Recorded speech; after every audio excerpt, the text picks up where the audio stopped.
Big boss journey ಮುಗಿದ ನಂತರ ಈ ಸೀರಿಯಲ್ ಬರ್ತಿರೋವಂಥದ್ದು. ಸೊ ನಿಮಗೂ ಬಿಗ್ ಬಾಸ್ಗೂ ಏನೋ ಒಂದು ರೀತಿ ನಂಟಿದೆ ಅಂತ ಅನಿಸುತ್ತೆ.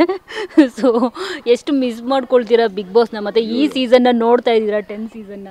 ಇಲ್ಲ, ಸೀಸನ್ 10 ಎಲ್ಲರನ್ನೂ ತಿರುಗಿಸಿದೆ. ಅಂದರೆ ನಮ್ಮ ಸೀಸನ್ಗೂ ಇದಕ್ಕೂ ವ್ಯತ್ಯಾಸ ಇದೆ. 5ಕ್ಕೂ 10ಕ್ಕೂ ತುಂಬಾ ಡಿಫ್ರೆನ್ಸ್ ಇದೆ. ಈ ಸೀಸನ್ ಎಲ್ಲರ ಮನೆ ಮಾತಾಗಿದೆ. ಎಲ್ಲ ಕಡೆ ಈ ಸೀಸನ್ ಬಗ್ಗೆ ಮಾತಾಡ್ತಿದ್ದಾರೆ. ಆ್ಯಂಡ್ ಪ್ರತಿಯೊಬ್ಬರು ಒಂದೊಂದು ಕ್ಯಾರೆಕ್ಟರ್ಗಳಾಗೋಗಿದ್ದಾರೆ. ಯಾರೇ ಅಂದರೆ ಅದು ಗೊತ್ತಿಲ್ಲ, ಬಿಗ್ ಬಾಸ್ಗೂ ನನಗೂ ಏನು ಸಂಬಂಧ ಅನ್ನೋದು ಗೊತ್ತಿಲ್ಲ. ನನ್ನ ಲಕ್ಷಣವೂ ಅಷ್ಟೇ, ಬಿಗ್ ಬಾಸ್ ಮುಗಿದ ಮೇಲೇ ಬಂದಂಥ ಶೋ. ಇದು ಬಿಗ್ ಬಾಸ್ ಮುಗಿದಿದ್ದಂಗೆ ಬರ್ತಿರುವಂಥ ಶೋ. ಸೊ ಪ್ರಾಬ್ಲಿ ಲಕ್ಷಣಾಗಿ ಹೇಗೆ ಗುಡ್ ಲಕ್ ಸಿಕ್ತೋ ಇದಕ್ಕೆ ಡಬಲ್ ದ ಗುಡ್ ಲಕ್ ಸಿಗಲಿ ಅಂತ ಕೇಳ್ಕೊತೀನಿ ಅಷ್ಟೇ. ಯಾರು ಸರ್ ನಿಮ್ಮ ಫೇವ್ರೆಟ್ ಕಂಟೆಸ್ಟೆಂಟ್ ಈ ಸರಿ ಇರೋರಲ್ಲಿ? ನಿಮ್ಮ ಫ್ರೆಂಡ್ಸು ಯಾರಾದರೂ ಇದ್ದಾರಾ? ಇಲ್ಲ, ನನ್ನ ಫ್ರೆಂಡ್ಸ್ ಅನ್ನೋರು ಯಾರೂ ಇಲ್ಲ. ಫೇವ್ರೇಟ್ ಅಂತ ನನಗೆ ಯಾರು ಕಂಟೆಸ್ಟೆಂಟ್ಸ್ ಯಾರು ಫೇವ್ರೇಟ್ ಅನ್ನೋದಿಲ್ಲ. ಬಟ್ ನೋಡ್ತಿದ್ರೆ ಅಲ್ಲಿ ಸ್ಟ್ರಾಂಗ್ ಆಗಿರೋದು ಸಂಗೀತ. ಅವರ I am happy looking at a women who is so strong in between. ಅಷ್ಟು ಜನದ ಮಧ್ಯದಲ್ಲಿ ತುಂಬ ಸ್ಟ್ರಾಂಗ್ ಆಗಿ ನಿಂತಿದ್ದಾರೆ ಸಂಗೀತ ಅವರು.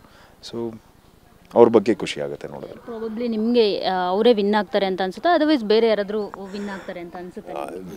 ವಿನ್ ನಾವು ಅವಾಗಿಂದನೂ ಅನ್ಕೊಂಬಂದಾಗ ನಮಗೂ ಗೊತ್ತಿರಲಿಲ್ಲ ಯಾರ್ಯಾರು ವಿನ್. ನಾವು ಕೂತ್ಕೊಂಡು ನೋಡಿದಾಗ ಚಂದನ್ ಶೆಟ್ಟಿ ಎಲ್ಲ ಬೇರೆಯವ್ನು ವಿನ್ ಆಗ್ತಾನೆ ಅಂತ ಇತ್ತು. ಬಟ್ ಚಂದನ್ ಶೆಟ್ಟಿ ಆದ್ನಲ್ಲ ನಮ್ಮ ಸೀಸನಲ್ಲಿ, ಗೊತ್ತಿಲ್ಲ. ಹಂಗೆ ವಿನ್ ಯಾರು ಆಗ್ತಾರೆ ಅನ್ನೋದು ಗೊತ್ತಾಗಲ್ಲ, ಹೇಳೋಕ್ಕಾಗಲ್ಲ. ಅದು ಜನರು ಕಾಲ್. ಅಂದರೆ ಯಾರಿಗೆ ಇಷ್ಟ ಆಗ್ತಾರೆ, ಯಾವುದಕ್ಕೆ ಇಷ್ಟ ಆಗ್ತಾರೆ ಅನ್ನೋದು ಜನರ ಮೇಲೆ ಬಿಟ್ಟಿದ್ದು.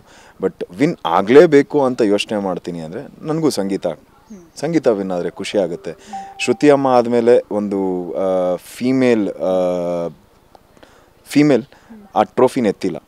ಸೊ ಈ ವರ್ಷ ಅದಕ್ಕೆ ಚಾನ್ಸಸ್ ಇದೆ, ಅಂದರೆ ಕಾಣಿಸ್ತಿದೆ. ಸಂಗೀತ ಅವರು ಅಷ್ಟು ಸ್ಟ್ರಾಂಗ್ ಆಗಿದ್ದಾರೆ. ಸೊ ಚಾನ್ಸಸ್ ತುಂಬಾ ಇದೆ. ಅಂದರೆ ಇಟ್ಸ್ ಲೈಕ್ 100 to 90ಗೆ ಚಾನ್ಸಸ್ ಇದೆ. ಸೊ ಯಾಕೆ ಆಗಬಾರ್ದು, ಅವರೇ ತೊಗೊಳ್ಳಿ ಅಂತ ಖುಷಿ ಆಗುತ್ತೆ. ಅಕಸ್ಮಾತ್ ಈಗ ಏನಾದರೂ ಜಗನ್ನಾಥ್ ಅವರು ಬಿಗ್ ಬಾಸ್ ಮನೆಗೆ ಹೋಗಿದ್ದಿದ್ರೆ ಅವರ ಆಟ ಹೇಗಿರ್ತಾಯಿತ್ತು? ಸೀಸನ್ 5 ಹೋಗೋದಕ್ಕಿಂತ ಈಗ ಹೋಗಿದ್ರೆ?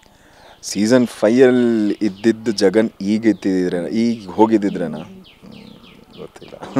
ಒಳಗಡೆ ಹೋಗಿದ್ದಿದ್ರೆ ಗೊತ್ತಾಗಿರೋದೇನೋ ಅಷ್ಟೇ. ಮತ್ತೆ ಏನಾದರೂ ಚಾನ್ಸ್ ಬಂದರೆ ಹೋಗ್ದಿರೋದು? ಇಲ್ಲ, ಅಂದರೆ ಈಗ ಸದ್ಯಕ್ಕೆ ಚಾನ್ಸ್ ಬರುತ್ತೋ ಇಲ್ಲೋ ಗೊತ್ತಿಲ್ಲ. ಸೀರಿಯಸ್ಸನ್ನು ಒಮ್ಮೊಮ್ಮೆ ಕಳಿಸ್ತಾರೆ. ಇಲ್ಲ ಸಾಕು, ಅದು 5ನೇ ವರ್ಷಕ್ಕೆ ಸಾಕು ನನಗೆ. ಆ ಟೈಮಲ್ಲಿ ಚೆನ್ನಾಗಿತ್ತು, ಅದೇ ಸಾಕು.